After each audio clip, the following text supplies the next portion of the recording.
Courage, lorsqu'on parle de mal entouré, on est en train de voir des personnes qui ont des mauvaises personnes près d'eux.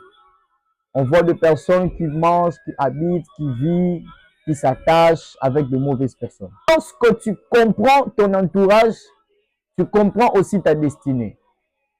Vous allez remarquer une chose, Samson avait une grande bénédiction que le Seigneur l'avait donnée. Dans la vie de Samson, Samson était le plus fort. Il était juge. Dans l'Ancienne Alliance, il n'y avait pas de ministère. Ou dans l'Ancien Testament, il n'y avait pas de ministère. Nous voyons des juges, il y avait des rois, il y avait des sacrificateurs, il y avait aussi des prophètes. Et ces gens-là, on les appelait des ministres de Dieu.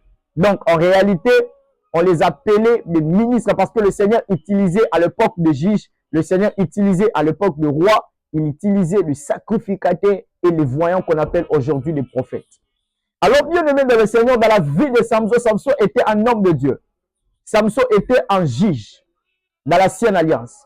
Le Seigneur l'avait doté de la force, la puissance. Lorsqu'on parle de la force, nous voyons l'onction, nous voyons la puissance. La force de Samson ne venait pas des hommes, mais la force de Samson venait de Dieu.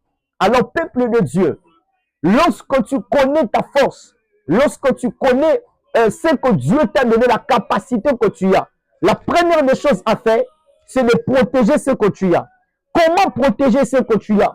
Pour mieux protéger ce que tu as, tu dois comprendre ton entourage.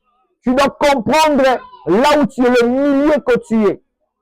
Alors, bien aimé dans le Seigneur, nous avons remarqué que Samson était tellement mal entouré. Il avait une mauvaise femme.